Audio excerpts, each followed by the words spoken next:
Mesdames et messieurs, bonsoir. Bienvenue dans cette édition de votre journal de 22 heures. Voici les titres de l'actualité de ce samedi 5 mars.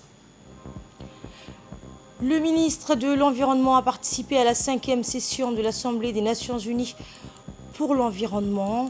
Nous irons au Kenya en début de journal. Et la Russie a annoncé ce samedi un cessez-le-feu pour permettre l'évacuation des civils de 2 villes de l'Est de l'Ukraine dans le port stratégique de Mariupol sous blocus après des concertations entre des représentants de Kiev et Moscou. C'était les titres. Bienvenue si vous nous rejoignez sur Télé Djibouti. Le ministre de l'Environnement a participé, Mohamed Abdelkader Moussa a participé du 28 février au 4 mars au Kenya à la 5e session de l'Assemblée des Nations Unies pour l'environnement, ainsi qu'à la cérémonie de célébration du 50e anniversaire du programme des Nations Unies pour l'environnement.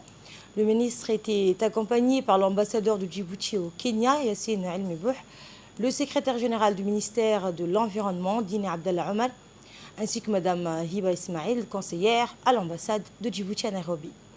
Le thème retenu pour cette 5e session de l'Assemblée des Nations Unies pour l'environnement était renforcer les actions en faveur de la nature afin d'atteindre les objectifs de développement durable. Ce thème met l'accent sur la nécessité de mener des actions concrètes en faveur de la protection de notre unique planète.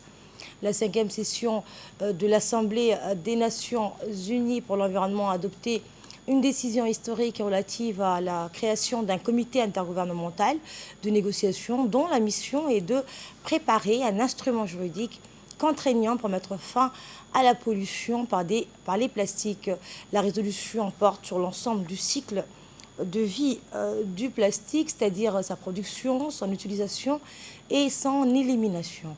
L'accord juridiquement contraignant doit être adopté en 2024. La conférence a aussi adopté la décision mettant en place un panel intergouvernemental sur la gestion des produits chimiques et des déchets.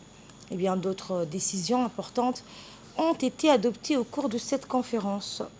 Écoutons un extrait du discours du ministre de l'Environnement et du Développement durable. Il m'est particulièrement agréable d'être parmi vous pour prendre part à la cérémonie des célébrations du 50e anniversaire du programme des Nations Unies pour l'environnement. Depuis la création du programme des Nations Unies pour l'environnement, le monde a beaucoup évolué.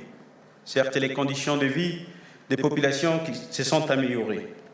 On peut notamment noter l'augmentation de l'espérance de vie, les reculs de l'analphabétisme, la baisse de la pauvreté, les progrès technologiques. D'un autre côté, la situation de la planète est aujourd'hui plus préoccupante qu'il y a 50 ans. Nous sommes confrontés en ce début du XXIe siècle à plusieurs défis qui mettent en péril la survie de l'humanité sur la Terre. Les premiers défis auxquels notre planète est confrontée aujourd'hui, c'est les changements climatiques.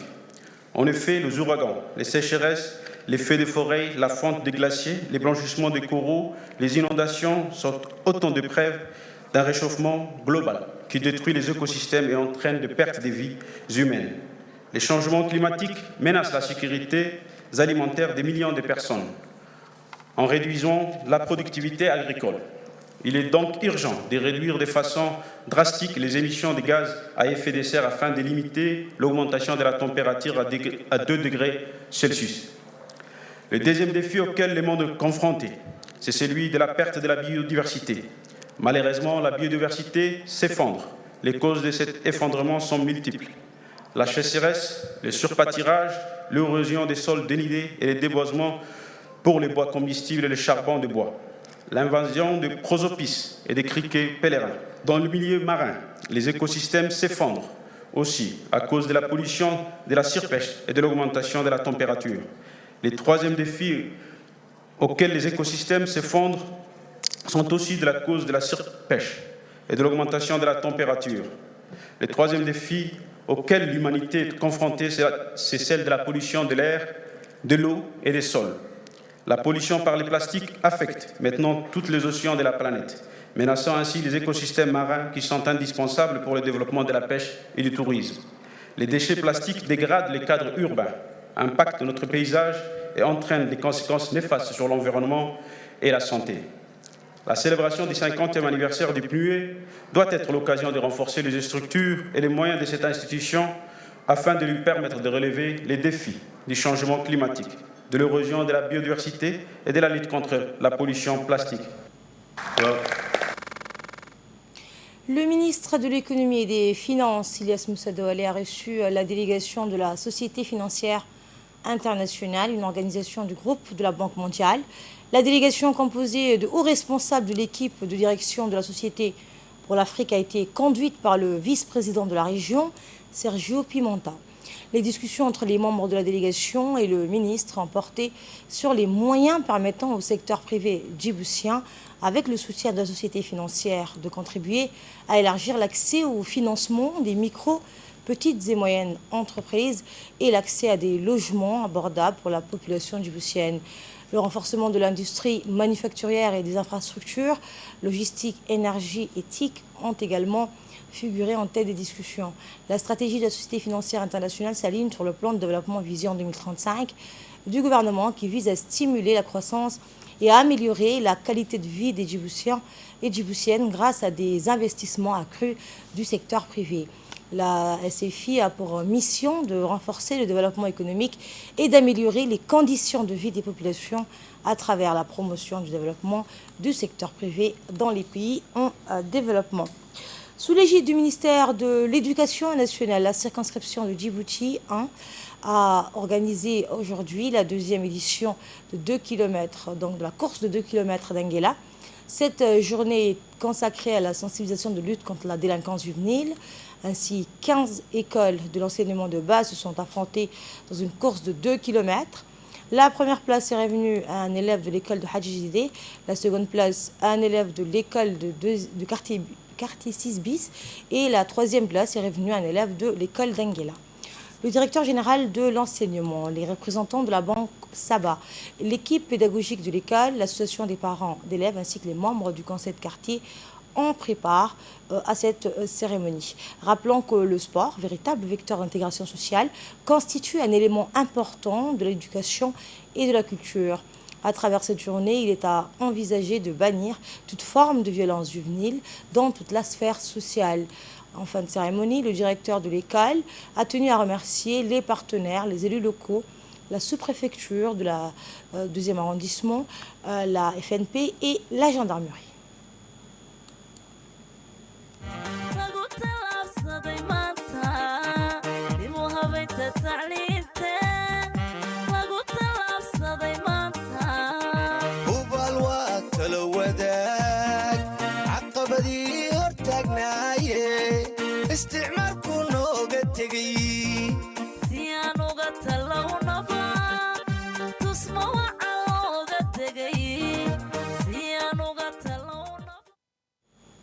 Et notre équipe sur place a pu recueillir quelques réactions, dont celle du directeur général de l'enseignement, M. Abdidrir.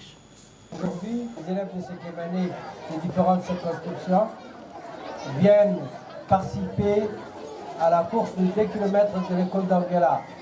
Cette course est devenue célèbre parce qu'elle s'organise chaque année. Et cette course s'appelle la course de l'école d'Anguela. Cette course se réalise grâce à une équipe pédagogique tenace avec des partenaires qui sont à leur côté. Et chaque année, les élèves des différentes circonscriptions trouvent du plaisir à participer à cette course. Aujourd'hui, à l'école d'Anguela, au-delà de la course où les meilleurs seront primés, il y a eu également des activités culturelles. Il y a les représentants de différents partenaires, Saba, Brico Disco, Koubèche, et tout ça, ça montre qu'il y a derrière tout ça une équipe pédagogique, des enseignants, des parents, une équipe soudée. Et on va dire, vive Anguela! Dans le reste de l'actualité, le Stade Goulet a accueilli un stage qui a duré du 24 au 30 février, ouvert aux candidats pour les futures sessions grade ceinture noire, 1er et 3e dan. Ce stage national était organisé par la Fédération djiboutienne de Dakaïtourou.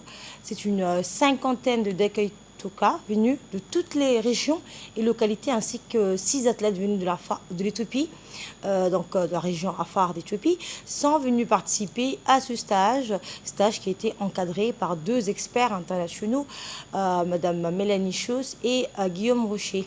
Le Dakaituru, qui est un art martial national, permet de protéger sa santé et celle du partenaire tout en permettant l'épanouissement du pratiquant. Écoutons une des experts justement pour plus de précision. Avec une délégation française, avec M. Guillaume Rocher, et nous avons également une délégation éthiopienne. Maître Loïta a vraiment à cœur que le Dakaituru à Djibouti connaisse un essor. Il a mené des projets en France pour construire une structure sportive dans son village natal, à Assaïla. Donc nous avons eu des appels de fonds avec Sport et Développement et nous avons répondu également à un projet avec l'ambassade de France à Djibouti. Tous ces projets sont dus au soutien du pays et notamment au soutien du président de Djibouti, son Excellence Ismaël Omar Guelleh. Grâce à son décret de 2019, il a permis à ce que le Dakaituru connaisse un essor à Djibouti et dans le monde entier. Ce stage a eu lieu, ainsi que la compétition, grâce également au soutien du secrétaire d'État au sport, qui, suite aux élections du nouveau bureau de la Fédération djiboutienne, a marqué son soutien indéfectible.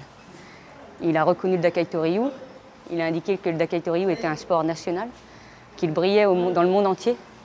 Donc il a réitéré son soutien.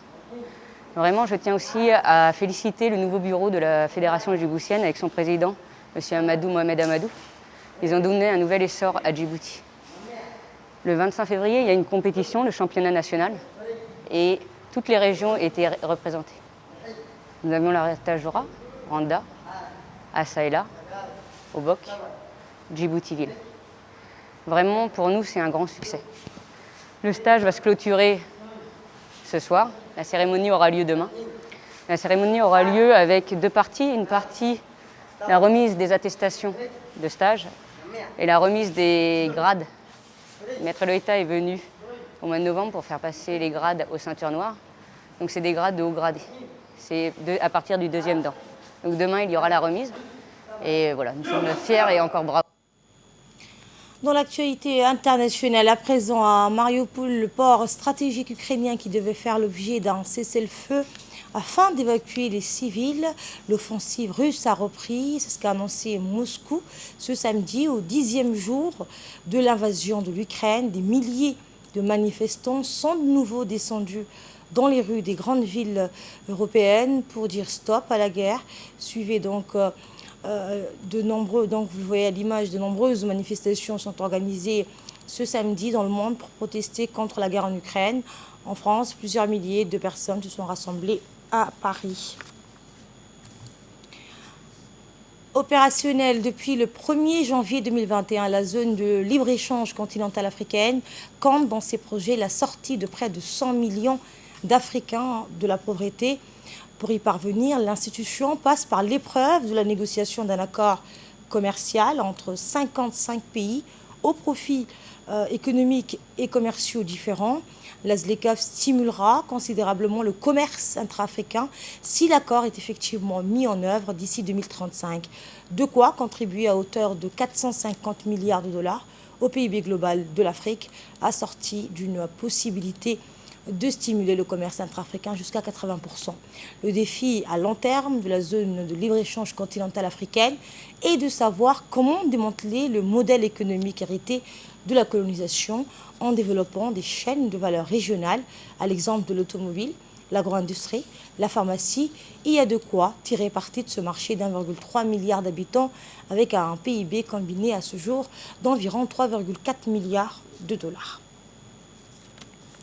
Et c'est ainsi que s'achève cette édition de la rédaction. Merci de votre aimable attention. Tout de suite, retrouvez Fardos Hussein pour le journal spécial élections régionales. Agréable soirée à toutes et à tous.